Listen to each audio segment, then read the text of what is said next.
오늘은 양력으로 2045년 3월 19일이고요. 열흘은 2045년 2월 1일입니다. 오늘 명식은 을중년, 김효월, 임신일이 되겠고 일진, 임신이 되겠습니다. 자, 사주팔자를 분석함에 있어 제일 중요한 것 일주의 천간, 즉 일간이 가장 중요하다라고 하는 것, 일간과 다음으로 중요한 것은 월주의 지지를 말하죠. 월령이라고 합니다. 월령, 월지라고도 하고요. 원이라고도 이렇게 표현을 하는데 일간과 월령 가장 중요한 글자가 되겠습니다. 오늘 일간 임이라고 하는 천간이 일간이 되겠습니다. 임이라고 하는 천간 10개의 천간 중에서 9번째 천간이 되겠고요. 임이라고 하는 천간 5행으로 구분하게 되면 수가 됩니다. 임수가 되는 것이죠. 자, 목화 토금수라고 하는 것, 목이라고 하는 것은 나무가 되는 것이고 그 다음에 화라고 하는 것은 불, 토라고 하는 것은 흙, 금이라고 하는 것은 쇠, 그 다음에 수라고 하는 것은 물이죠. 물인데 눈으로 봤을 때는 현상학적으로 물상으로 봤을 때는 물로 보지만은 기운으로 봤을 때는 냉기죠. 냉기, 차가운 한기를 말하는데 좀 오싹하네. 이거는 금의 기운은 숙살 기운을 말하는 것이고 수가 말하는 냉기, 한기라고 하는 것은 유튜브 같은 데 이렇게 보게 되면 사람이 진짜 실질적으로 사는데 어느 정도 온도냐면 영하 72도에서도 사람이 살고 있는 곳이 있습니다. 이렇게 혹한의 차가운 기운을 갖다가 수라고 하고요. 천하를 다 얼게 만들어 버리는 그러한 기운이 바로 수의 기운이다라고 볼 수가 있습니다. 천간으로 수라고 하는 것, 이러한 기운, 임수, 계수가 수가 되는 것인데 계절로 봤을 때 이렇게 냉기, 한기가 강한 계절은 바로 겨울이 되는 것이죠. 천간으로는 임수, 계수가 겨울이라고 보면 지지로는 해월, 자월, 축월이라고 하는 북방이 바로 수가 왕한 수왕절이면서 계절로는 겨울이 된다라고 볼 수가 있습니다. 자, 겨울이라고 하는 것, 수가 왕한 계절, 수라고 하는 것은 색깔로 보면 흑색이 되는 것이고요. 그 다음에 주관하는 시는 현무라고 하는 상상 속에 그런 동물이 되는데, 자, 색깔로 봤을 때 목이라고 하는 것은 청색, 화라고 하는 것은 적색, 토라고 하는 것은 노랑색, 황색이라고 하죠. 그 다음에 금은 백색, 수는 예를 들면은 지금 말씀드렸던 흑색인데 수가 용신이다 그러면 어떻게 돼요? 흑색을 많이 입어라 이렇게 말씀하시는 분들도 있고 수가 용신일 때는 금이 수로 생기니까 흰색과 검정색을 섞어 입어도 되겠다라는 또 추측도 해볼 수가 있겠죠. 그래서 목화토금수라고 하는 것의 색깔이 5가지 색깔이죠. 청색, 적색, 백색, 흑색, 황색인데 자, 흰색에다가 검정색 색금은 회색이 될 것이고요. 파랑색에다가 빨간색 더하면 보라색이 될 것이고요. 여러 가지 색의 조합이 나오죠. 그래서 목화토금수의 색은 그냥 단일하게 5가지 색깔이 아니라 서로가 이렇게 섞이게 되면 무한한 색깔을 나타낼 수 있다. 그래서 색의 삼원색, 빛의 삼원색이 있듯이 그 3가지 색깔이 어떻게 조화를 이루느냐에 따라서 모든 색깔을 만들어낼 수 있듯이 여러분들 목화토금수 색깔 5가지밖에 없네요 이렇게 생각하시면은 조금 시야가 좀 좁으신 거고요. 목화토금수 색깔을 갖다가 여러 가지 다각도로 활용하시는 것도 하나의 방법이다 이렇게 보시면 좋겠습니다. 또 오상이라고 하는 인의 예지신으로 이렇게 봤을 때 목이라고 하는 것은 인자함, 인을 뜻한다라고 그랬고요. 금이라고 하는 것은 의로움, 의를 뜻한다고 했고 화는 예절, 빛이 있고 밝음이 있을 때 예절이 돋보인다라고 하는 개념으로서 화는 예절, 토라고 하는 것은 절대 움직이지 않고 믿음, 그죠? 항상 그 자리에 그 상태에서 우리를 포옹해주고 우리를 안아줄 것이라고 하는 그런 믿음이 있는 것이 토가 되는 것이고 수라고 하는 것은 지혜를 뜻하죠. 물이라고 하는 것은 특정한 형태가 없습니다. 동그란 곳에 넣으면 동그래지고 그 다음에 네모난 틀에 넣으면 네모래지는 것이 수고요. 수라고 하는 것은 항상 위에서 아래로 흐르게 돼 있고 물론 전기를 위해서 펌프로서 위로 쏘아 올릴 수는 있지만 결국에는 올라가서 무한대로 올라가지 않죠. 어느 순간 올라가게 되면 밑으로 떨어진다라고 하는 것. 그래서 수라고 하는 것은 순리를 따른다라고 하는 개념으로도 우리가 이해할 수가 있고 물이라고 하는 것은 밑으로 흐를 때 막아버리면 영원히 막히는 것이 아니라 어느 정도 되게 되면 물이라고 하는 것은 좌회해서 갈 수도 있고 우회해서 갈 수도 있고 막아놓은 것을 넘어서 갈 수도 있다라고 하는 것. 그래서 목화토금수 중에서 가장 큰 힘을 가지고 있는 것은 아마도 물이 아닐까. 물의 힘이라고 하는 것은 엄청납니다. 큰 건물을 갖다가 뒤틀리게 만들 수도 있는 것이고, 그 다음에 물난리, 댐이 한번 폭파돼서 물난리가 나면 진짜 남아날 거 없이 다 그렇게 휩쓸고 내려갈 수도 있고, 그 다음에 금광석을 자를 때, 금광석이라고 하는 것이 굉장히 단단하잖아요. 금광석. 이거를 자르는 것이 바로 물로 자른다라고 하는 거. 물 가지고 쇠도 자를 수가 있겠고요. 못 자르는 것이 없다 이렇게 합니다. 그래서 물을 고압으로 틀게 되면은 엄청난 파괴력을 가지고 있는 것이 수라고 하는 것. 그래서 수라고 하는 것이 되게 물르고 그냥 뭐 강도가 없을 것 같지만, 물이라고 하는 것은 그만큼 강한 힘을 가지고 있다. 그래서 임수일간들이 왕할 때는 대체적으로 사람이 잔잔해 보인다 하더라도 속에는 엄청난 힘과 파워를 가지고 있는 것이 또 수일간, 특히나 임수일간이 왕할 때는 그러한 특성을 가지고 있다라고 하는 것을 꼭 명심해 두시기 바랍니다. 또 이 수라고 하는 오행을 다시 두 가지로 구분해 볼 수가 있겠죠. 음과 양으로 구분해 볼 수가 있는데, 자, 음과 양으로 구분할 때 음양이라고 하는 것은 서로 대조되고 상대되는 것이지만은 누차에 걸쳐 강조하지만, 음은 양이 없으면 존재할 수 없는 것이고요. 양은 또 음이 없으면 존재할 수 없습니다. 음이 여자라고 봤을 때 양은 남자죠. 여자는 남자 없이 존립할 수가 없겠고, 남자 역시 음이 없으면 존립할 수가 없습니다. 착함이 있어야 악함이 있는 것이고요. 악함이 있어야 선함이 돋보이는 것이다. 밤이 있어야 낮이 있는 것이고, 낮이 있어야 밤이 있는 것이다. 이렇게 생각하시면 되겠죠. 그래서 수라고 하는 것은 양수가 있고 음수가 있는데, 오늘 공부하게 되는 임수는 양수가 되는 것이고, 내일 공부하게 되는 음수인 어떤 수가 있습니까? 개수가 있죠. 개수는 같은 수라 하더라도 음의 기운을 가지고 있는 수가 되겠습니다. 그래서 같은 오행수라 하더라도 개수는 음의 기운, 그 다음에 양수는 임수는 양의 기운을 가지고 있는데, 양수는 우리가 물상의 비유를 하게 되면 대해수라고 해서 바다라든가 강호수 같은 것에 우리가 비유를 많이 하죠. 물 중에서 가장 큰 물이 어떤 거예요? 바다죠. 그 다음에 강 또는 뭐 호수 같은 거. 호수, 외국에 있는 호수 중에는 우리나라 한반도 정도의 크기가 되는 호수도 있다고 합니다. 거의 뭐 수평선을 볼 수 있는 호수죠. 그런 경우 우리는 뭐 백운호수 뭐 이런 호수인데 돌 던지면 건너갈 것 같은 정도, 뭐 그 정도는 솔직히 우리 그 비유를 하자면 그 정도는 호수라기보다는 개수에 가깝죠. 개수. 임수라고 하는 개념, 그렇게 방대하고 큰 개념의 물이다라고 봤을 때, 음수인 개수는 작은 물입니다. 우로수라고 하죠.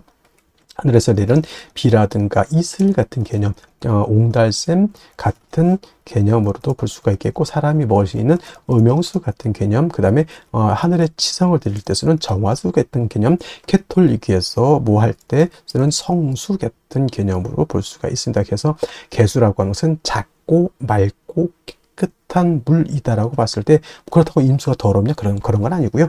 임수는 개수에 비해서 방대하고 큰 물이다라고 이렇게 봤을 때, 임수는 큰 물이기 때문에 그냥 잔잔했을 때는 상관이 없겠지만, 신왕하게 되면, 임수가 왕해지게 되면 어떤 성질? 충분지성이라고 해서 임수는 큰 물이 요동을 치게 되면 물이 범람할 우려가 있게 됩니다. 바다로 치면 쓰나미가 일거나 큰 해일이 일어서 엄청난 피해를 일으키는 것 같고, 강, 호수 같은 경우에는 물이 많아지게 되면 뚝을 무너뜨리고 범람하죠. 주변에 있는 뭐 밭이라든가 집이라든가 축사라든가 완전 쑥대 밭을 만들어 버립니다. 그래서 임수라고 하는 것이 왕할 때는 이 충분한 성질, 물이 범람하고자 하는 이러한 성질을 갖다가 쓰나미, 해일이 일어나는 이러한 엄청난 힘을 갖다가 조절시켜주는, 적절히 억제시켜주는 것이 필요하겠죠. 이것이 바로 뭐다? 무토라고 하는 것이 있어서 임수를 갖다가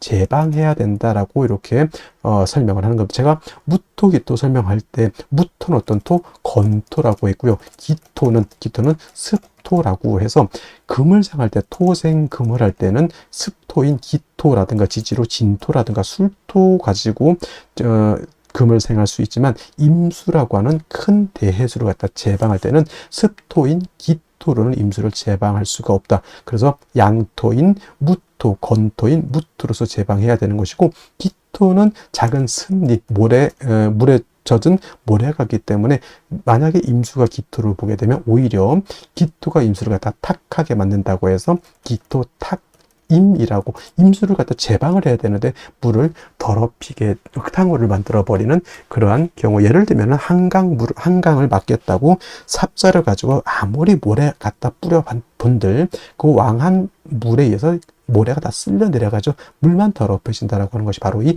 기토탁임이라고 하는 겁니다. 그래서 임수가 왕할 때는 무토로서 임수를 제방하게 되고, 그 다음에 병화로서 조후해야 된다. 선생님, 병화는 왜 씁니까? 이렇게 말씀을 드린다면, 자, 임수가 지금 무토를 쓸 때는 임수가 신왕할 때 무토를 쓰는 것이죠. 임수가 약한 경우에는 무토를 쓰지 못합니다. 자, 토극수합니다. 토라고 하는 것이 수를 극하죠.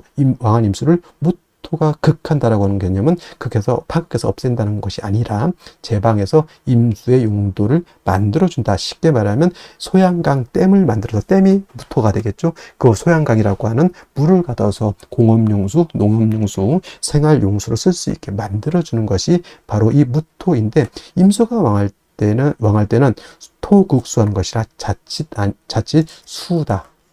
물이 많으면 토가 붕괴되는 그러한 현상이 나타날 수 있기 때문에 임수가 왕할 때 무토를 쓸 때는 반드시 병화로서 무토를 갖다가 화생토해서 토를 도와줘야 되는 필요성이 있겠고요. 또 한 가지 수는 뭐라고 했습니까? 물이지만 기운으로 봤을 때는 냉기, 한기라고 이렇게 말씀을 드렸죠. 물이 많아질수록, 임수가 왕해질수록 물이 많아지는 것도 해당이 되겠지만, 기온이 영하 10도, 영하 20도, 더 왕해지면 영하 40도, 영하 50도까지 크게 떨어지면 물도 얼고 나무도 얼고 토도 얼고 다 결빙되게 됩니다. 얼면 용도가 없습니다. 그래서 무토로서 왕한 임수를 이렇게 제방할 때는 병화라고 하는 것으로서 토도 도와줘야 되지만, 물이 왕해서 냉기가 심해지면 안 되니까 차가운 그런 기운을 갖다가 따뜻하게 조후해주는 용도로서 무토 병화를 같이 써야 된다라고 하는 것이 핵심 포인트가 되겠고요.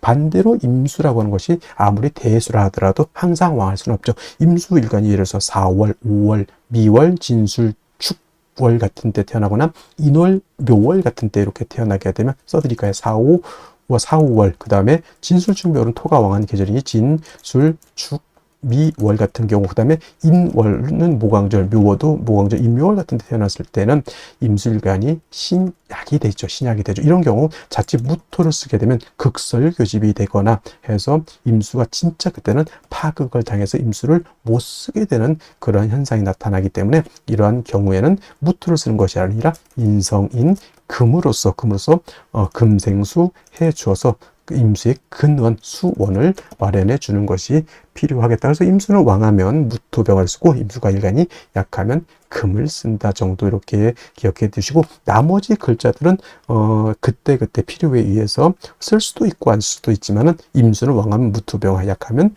금, 인성, 경우에 따라서는 경금을 쓰는 경우도 있고, 경우에 따라서는 신금을 쓰는 경우도 있겠다. 그건 뭐에 따라서 달라진다? 월령, 월지에 따라서 차이가 있을 수 있다. 이렇게 기억해 두시면 되겠습니다. 자, 다음으로 월령에 대해서 알아보도록 하겠습니다.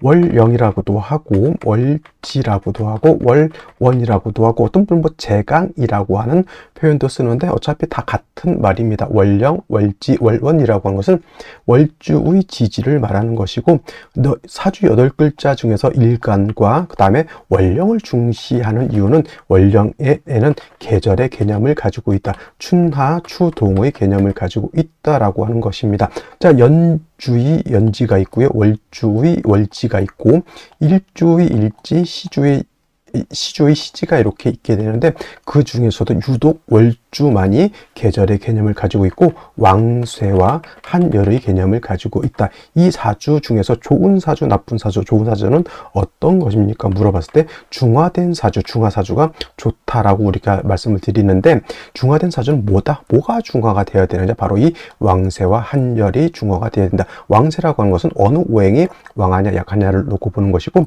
한열이라고 하는 것은 이 사주가 추우냐 더우냐를 놓고 보는 것인데, 왕쇠라고 하는 것과 한열이라고 하는 것 모두 중화를 이루어야지만 좋은 사주가 될 수 있다 이렇게 보게 됩니다. 자, 오늘 월령이라고 하는 것 묘월이 되겠습니다. 묘월.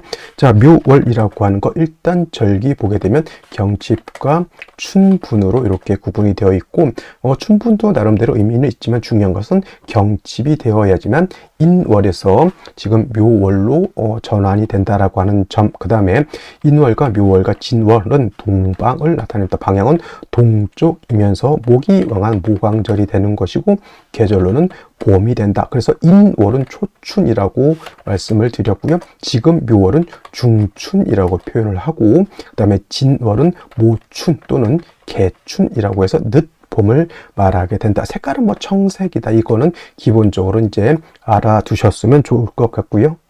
자, 그리고 이 묘월이 목왕절이다라고 말씀을 드렸는데 인월 같은 경우는 제가 말씀드렸던 것 목의 임관지가 되는 것이고 묘월은 목의 제왕지가 이렇게 됩니다. 그래서 실질적으로 인월과 묘월은 목이 가장 12달 중에서 가장 왕성한 시절이 되는 것이고 제가 인월에는 목이 왕하지만은 전계절 겨울에 한기가 남아 라고 말씀을 드렸지만 묘월 같은 경우에는 한기가 이미 다 가셨다라고 봅니다. 그래서 인월은 조후의 필요성이 있지만은 묘월에는 조후의 필요성이 있다 없다 조후의 필요성이 없겠다라고 하는 점 순수하게 목이 왕한 계절 이렇게 보시면 되겠고 그 다음에 이 포태법으로 놓고 봤을 때 묘월이 목의 제왕지가 된다라고 하는 것, 즉 목이 왕하다라고 하는 것은 목이라고 하는 것은 화를 생하는 역할을 하죠. 그 다음에 목이라고 하는 것은 토를 극하는 역할을 합니다. 그래서 목이 왕하다라고 하는 것은 단순히 목만 왕한 것이 아니라 목이 생하는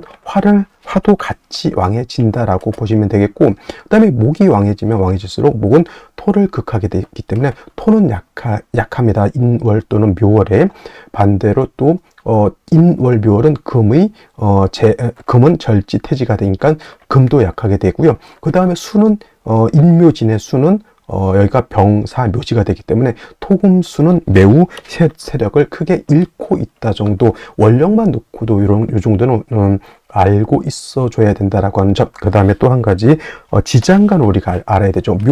묘월이라기보다는 이제 묘라고 하는 것 안에는 지장간이 이렇게 들어가 있는데 지장간이 어떤 게 들어가 있을까요? 간목이라고 하는 것이 초기, 그다음에 봉기는 을목이 됩니다. 그래서 묘라고 하는 것은 지장간이 두 개가 들어가 있죠. 참고로 인 안에는 무토라고 하는 것, 병화라고 하는 것, 간목이라고 하는 것이 들어가 있다고 했습니다. 그래서 인월에는 무토는 쓴다 안 쓴다, 무토는 취용하지 않는다라고 말씀을 드렸고 인중에 있는 지장간은 병화, 간목을 쓸 수 있다 정도.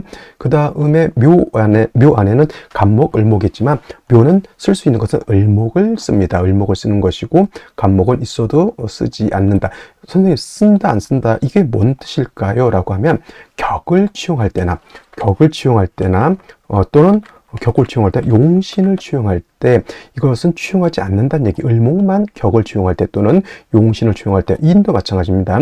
격국이나 용신을 취용할 때 무토는 쓰지 않고 병화, 간목만 취용한다 정도 이렇게 알아두시면 되겠고 일단 중요한 것은 묘월은 목이 가장 왕성한 12달 중에서도 가장 왕성한 시절이다라고 하는 것을 여러분들 꼭 머릿속에 염두에 두시기 바랍니다.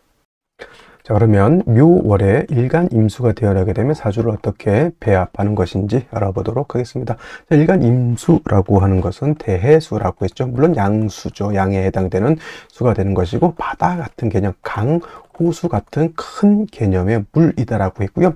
이 큰 물은 왕해지게 되면 신왕해지게 되면 특징이 뭐가 있다? 충분 지성을 가지고 있다. 물이 범람할 우려가 있기 때문에 임수일간은 왕하면 무토로서 제방하고 병화로서 조후한다. 조후도 하지만 병화가 있으면 무토를 도와주는 것도 된다. 왜냐하면 임수가 왕해서 무토를 쓸 때는 무토가 약하거든요. 이때 재성으로서 무토를 도와주고 수가 왕하면 한습해지기 때문에 병화는 무토도 생해주는 역할을 하고 한기를 따뜻하게 해주는 역할도 하게 됩니다. 반대로 신금 임수일간이 신약할 수도 있죠. 이때는 아무리 큰 양수인 임수라 하더라도 물이 고갈될 수 있다. 화가왕한테 임수일간이 약하게 되면 물이 증발돼서 또 약해질 수도 있겠죠. 이런 경우에는 임수의 근원이라고 하죠. 수원을 마련해 주는 것이 필요한데, 이때는 인성인 금이 있어서 임수를 갖다가 생조해 줘야지만 임수가 고갈되지 않을 것이다. 이렇게 볼 수가 있는데, 자, 임수일간이 태어난 월령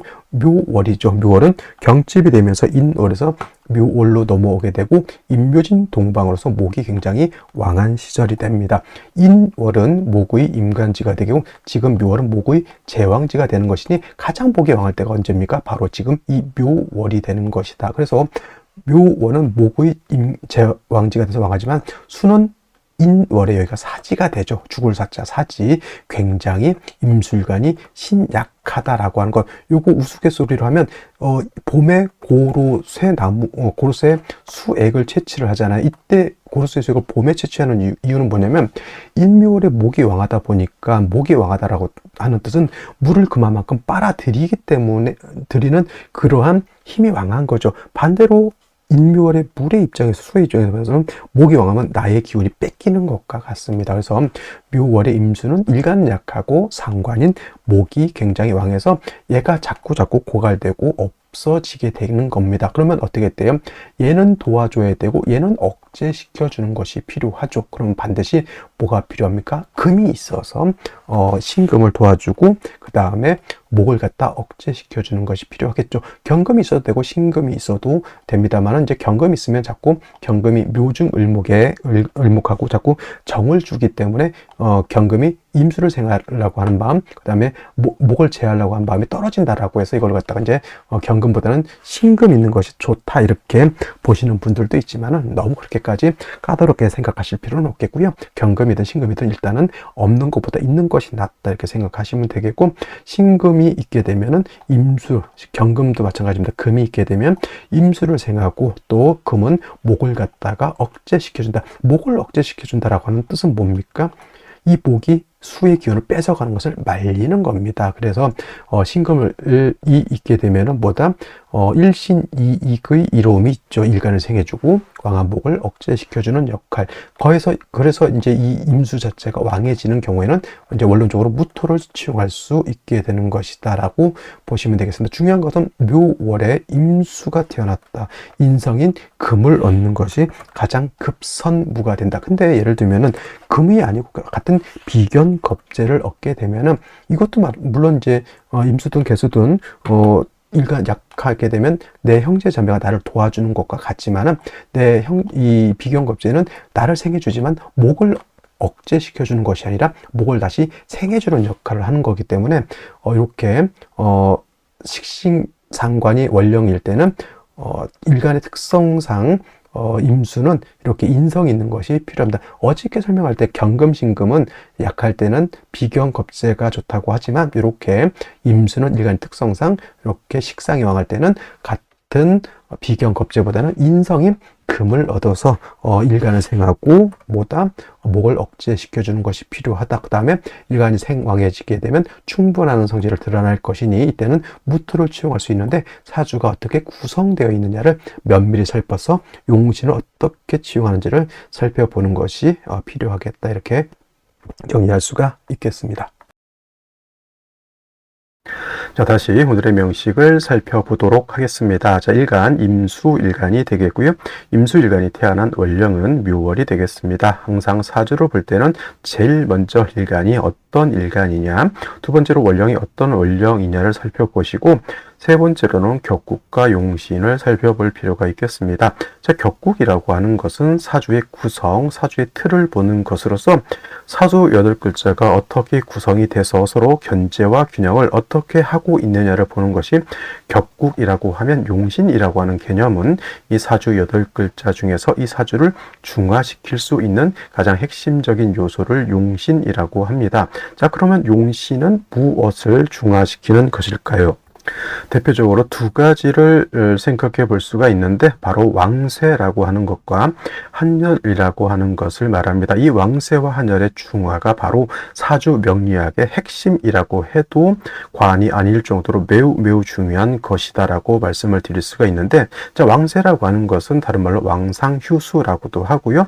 사주 8글자 중에 있는 5가지 오행, 목화, 토, 금, 수 중에서 어떤 오행이 왕하고 어떤 오행이 약하냐라고 하는 것을 보는 것인데, 그 중에서도 가장 중요한 개념은 바로 일간의 왕쇠가 되겠습니다. 자, 일간이라고 하는 것은 이 사주의 주인공과 같고 한 나라의 임금과 같기 때문에 이 일간 자체가 세력을 형성하고 있어야지, 즉 일간이 좀 튼튼해야지만 이 사주를 끌고 갈 수 있는 힘, 저력이 있는 것임에 반해서 일간이 너무 약하게 되면은 이 사주를 끌고 갈 수 있는 힘이 부족하게 되죠. 그래서 왕쇠를 봤는데 일간이 왕하다라고 하면 재성, 관성, 식상 등을 용신으로 치용할 수가 있겠고, 일간이 약하면 인성 또는 비견, 겁재를 용신으로 쓰게 되죠. 그래서 억부용신법이라고 해서 왕한 것은 관성으로서 통제시켜주고 약한 것은 인성 또는 비견, 겁재로서 부조해 준다라고 해서 억부용신법이 있고요. 또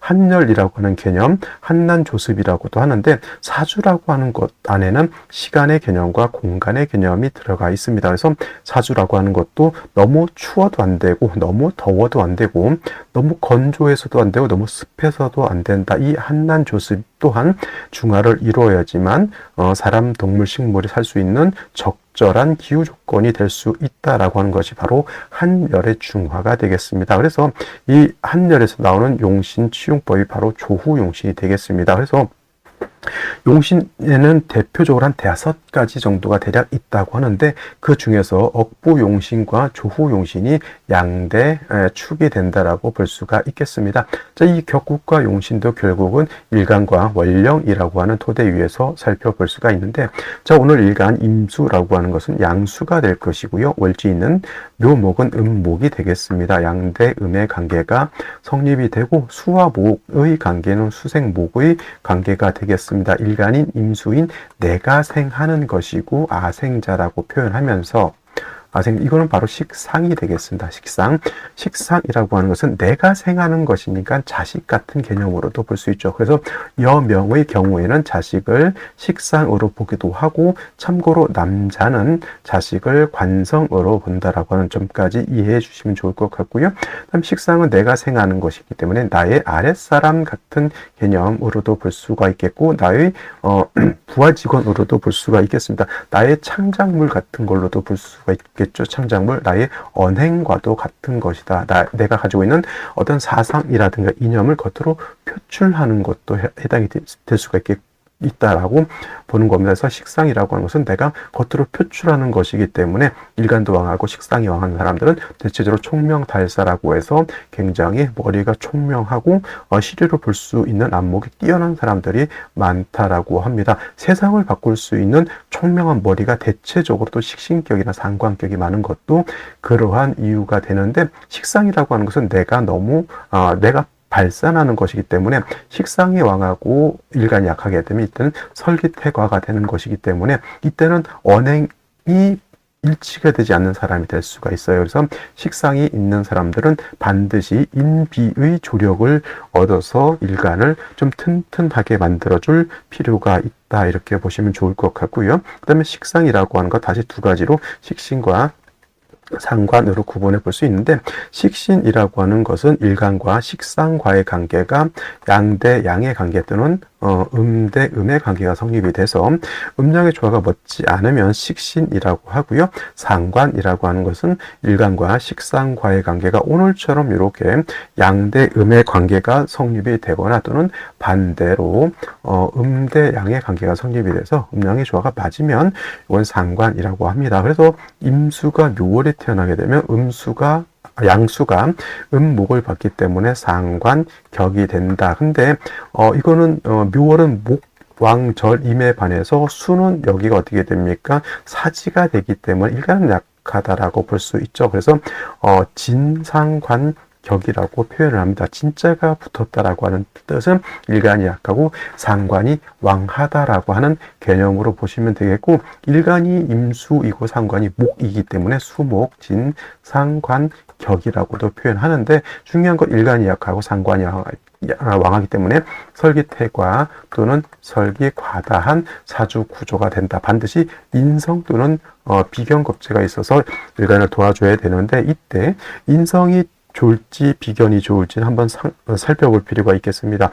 인성이 있다라고 하는 것은 금을 얻었다라고 하는 뜻인데, 금을 얻게 되면 금은 금생수에서 일간을 도와주는 역할도 하고, 그 다음에 경금은 금은 목을 억제시켜주는 역할을 해서 목이 일간 임수의 기운을 뺏어가는 것을 막아주기도 합니다. 그래서 경금을 얻게 되면 일신이익의 이로움을 잊게 된다. 일거양득이라고도 표현을 합니다. 근데 예를 들어서 인성이 아니라 비견겁제인 수를 얻게 되면 수는 나를 도와주는 역할도 하긴 하지만 다시 수생목해서 목을 생해주는 역할을 하기 때문에 이렇게 식신격 상관격이 돼서 설기태과한 경우에는 비견겁제를 얻는 것보다는 인성을 얻는 것이 도움이 될 것이다. 특히나 진상관격들은 인성을 얻어서 상관, 폐인 또는 상관, 폐인 격이 돼서 상관, 폐인 격이 되어야지만 사주가 원활해질 수 있다라고 봅니다. 그래서 묘월의 임수는 비견겁제도 좋을 것이지만은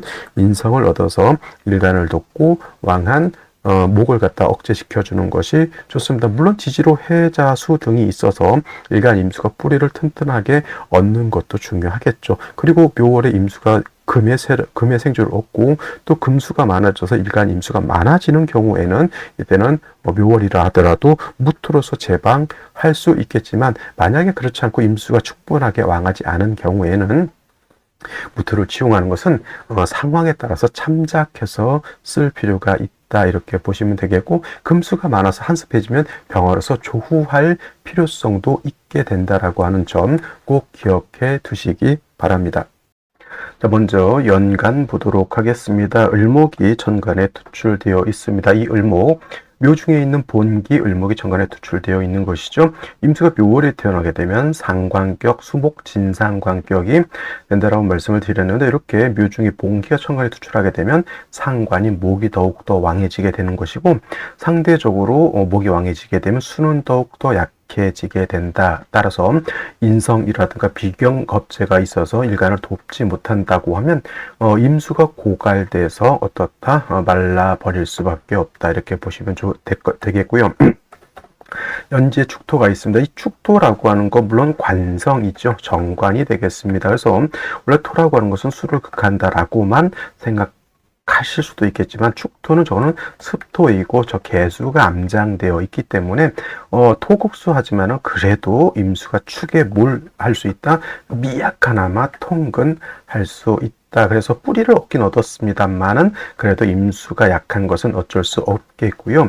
기토가 월간에 이렇게 투출되어 있죠. 이것도 축중에 있는 기토가 천간에 투출되어 있습니다. 그래서 이거를 갖다가 뭐 격이 달라지는 것 아니냐? 아니죠. 격은 월령을 기준으로 해서 격을 잡는 거기 때문에 월령의 본기 을목이 투출되어 있으면 당연히 진상관격이 되는 것이고, 축중에 있는 기토가 투출되어 있으나 상관이 경관된 것이죠. 상관 경관이라고 합니다. 상관 경관. 근데 이것이 좀 애매한 것이, 상관 경관이 되기 때문에 물론 관을 깼기 때문에, 정관을 깼기 때문에 좋지 않게 볼 수도 있겠지만, 만약에 그냥 이렇게 있으면은 이건 기토 타김도 되죠. 기토 타김. 원래는 임수라고 하는 것은 왕하면은 뭐로 무토로서 제방하는 것을 좋아하는데, 이렇게 기토가 투출하게 되면 임수를 제방할 수도 없는 것이 괜히 임수를 탁하게만 한다라고 보여집니다. 그래서 이런 경우에는 차라리 제거시켜 주는 것이 좋지 않겠나라고 하면, 또 상관경관을 또 말씀하시는 분들은 무슨 소리냐, 절대 그래서는 안 된다라고 하는데, 일간의 특성으로 봐서는 역시나 일간이 약할 때는 뭐다?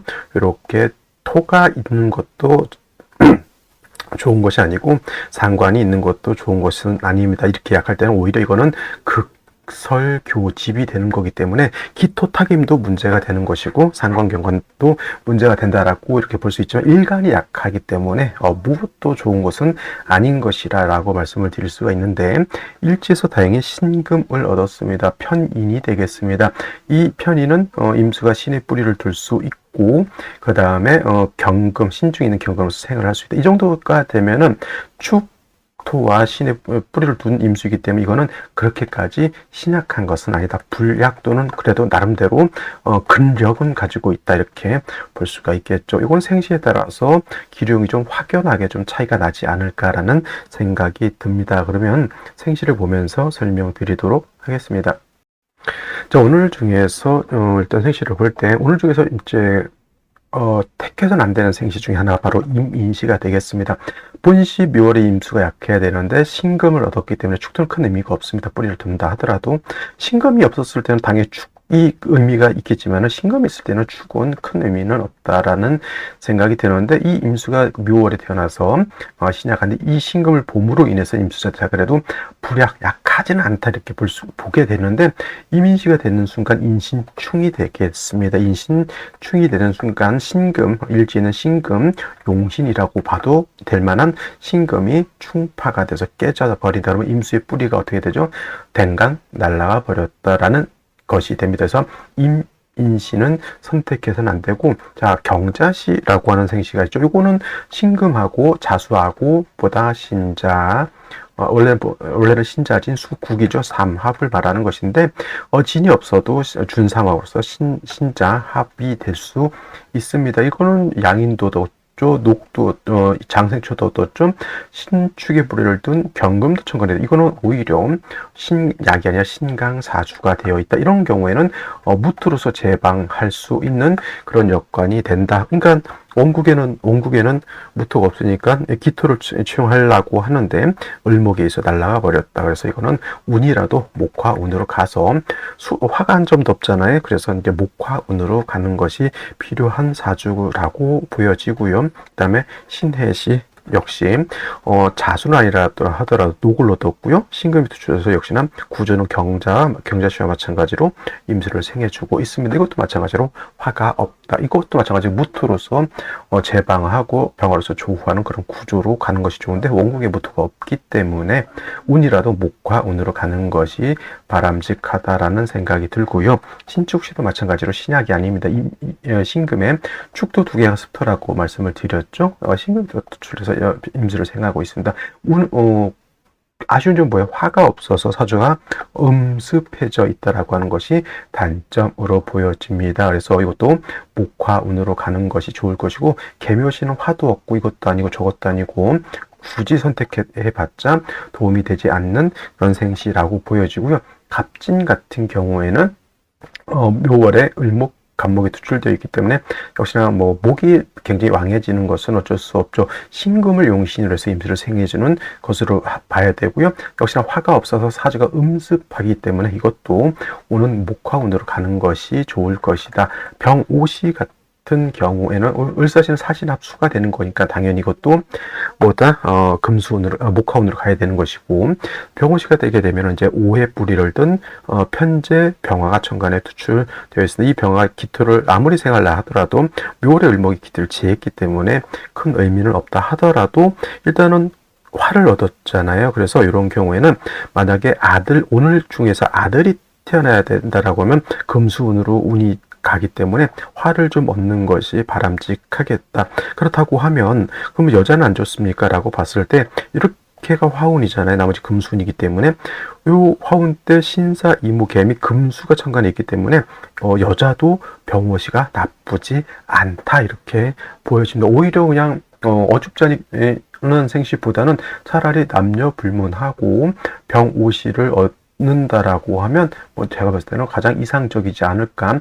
여자가 예를 들어서 경자신의 시에 태어났다면 이건 수가 너무 왕한 겁니다. 그래서 오히려 화가 매우 부족한 그런 구조가 되기 때문에 여명도 제가 봤을 때는 병오시 선택하는 것 나쁘지 않다. 오히려 좋다 이렇게 생각이 되고요. 무신시 같은 경우에 또 신금 얻었기 때문에 묘월에 임수가 약하지 않다. 축, 신, 신에 다 뿌리를 둘 수 있죠. 관살 혼잡이 되느냐? 요거 관살 혼잡으로 볼까요 말까요? 이거는 관살 혼잡이 되지 않는다. 왜냐? 이거는 거관유살이라고 그래요. 거관유살. 원래 관살 혼잡은 탁하다라고 했는데 을목이 기토를 재해버렸기 때문에 살을 남겨서 쓰는 것이죠. 그래서 관유살, 여기서 관은 정관을 말하는 것이고 유는 칠살을 말한다 라고 해서 이거는 관살 혼잡이 된다 안 된다? 안 된다 라고 하는 것까지 이해해 주신다라고 하면 오늘 명식 공부는 충분히 되지 않았을까라는 생각을 해보게 됩니다. 자, 오늘은 여기까지 설명드리도록 하고요. 저는 내일 또 찾아뵙도록 하겠습니다. 감사합니다.